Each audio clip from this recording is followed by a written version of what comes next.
Thank you for tuning into our podcast. We are coming to you from South Hadley, Massachusetts. I am your host, Carrie, and joining me is Holyoke's very own local historian and creator of the historical tours of Greater Holyoke, Robert Camus. He offers both public and private tours, as well as presentations of the local canal systems, reservoirs, cemeteries, and churches, as well as various parks and streets in Holyoke, South Hadley, and Chicopee, Mass. Now you actually lead these tours and give these presentations yourself, is that correct? Yes, and this is the group that hosts my tours. And so today he'll be educating us on the Holyoke Preservation Trust. So what is the Holyoke Preservation Trust?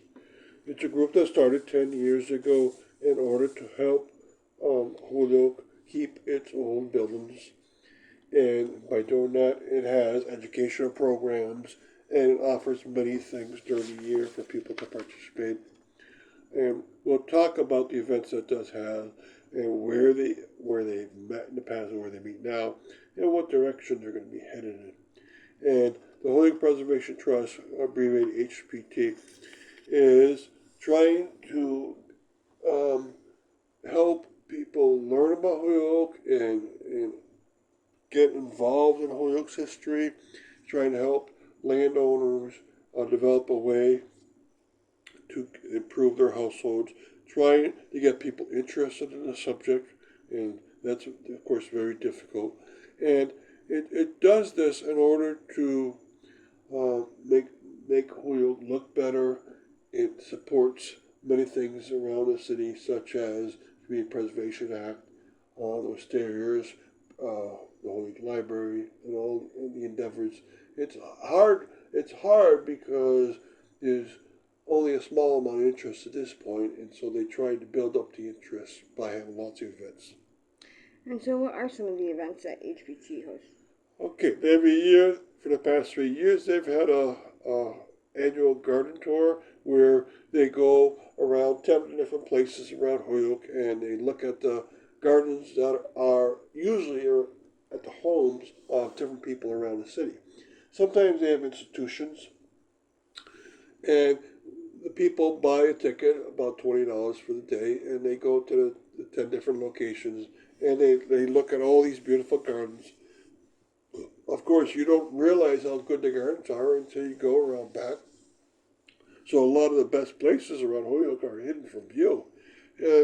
People really enjoy this because they get to see what is in certain neighborhoods they don't know about.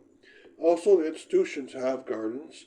So there's La Finca this year that people get to go to. There's also Wisterias every year. And people really enjoy this day. Some of the surrounding communities, such as Northampton and Westfield, also have an annual garden tour. And this next year in 2024, I hear it's going to be happening again. They probably want to make it a little bit later. Instead of having it somewhere in June, they're going to have it first week of July maybe. So look for that coming up, and hopefully you can attend this year. So quickly before we continue with the rest of our interview, just to fill our listeners in, if you want to find out more information or sign up for any of his various tours, you can check out his website at holyokecanaltour.org. And there he has both videos of the various stops along each tour and also past and present photos of the historical sites throughout as well. And if you are interested in setting up a private tour, you can email him directly at bobcat4214B@yahoo.com. And they are perfect for fun and educational outdoor activities for the whole family or for just getting outdoors for the day.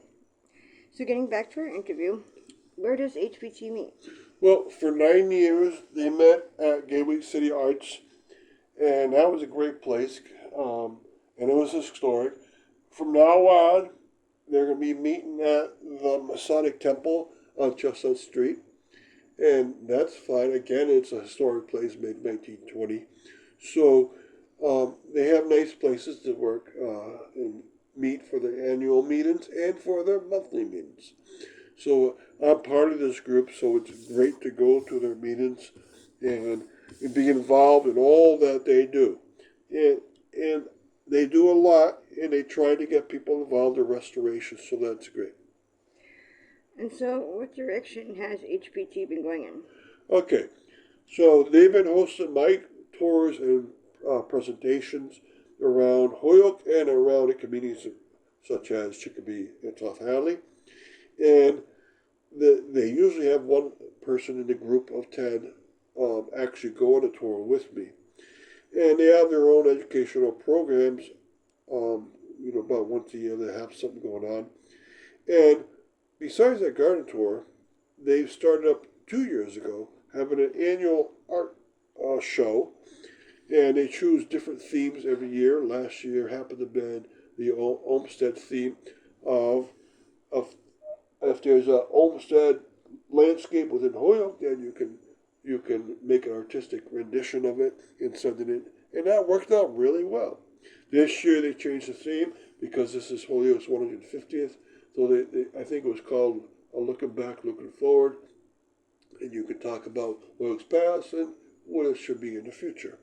So that worked out too. The second time, it was exhibited at the Holyoke Heritage State Park's indoor gallery, and it worked out very well. A lot of people had to participate. So in the future, what are they going to probably do?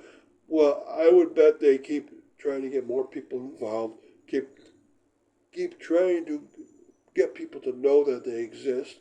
They might, I've heard, try to develop one outdoor sign, which is a historical sign somewhere around the canal, to tell people what's in the immediate environment around that sign.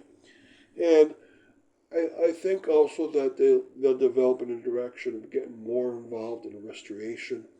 I learned just yesterday that the person that's going to be starting a store called Paper City Fabrics is not only just renovating the store to get it open, he's making it historically correct, and so he's taking up the floor that was put in later and exposed the old hotel floor that he's in. He's in the Guyette Hotel, and he also took out the ceiling to expose the old tin ceiling, and he's doing the mahogany walls, taking all the paint off, which is very difficult, and so he's making it historically accurate, which more places around Holyoke should have things like this. And so that's just one significant thing, but I hope to have many, many more things like this happen. Thank you. And thank you, Robert, for educating us on your tours. And we want to thank our listeners for tuning in. And you can also tune into a large selection of our other podcasts and much more at his website. And again, that's holyokecanaltour.org. And again, you can email him directly for private tours or to inquire about anything else at bobcat4214 @yahoo.com. And be sure to check out his upcoming 2024 season tour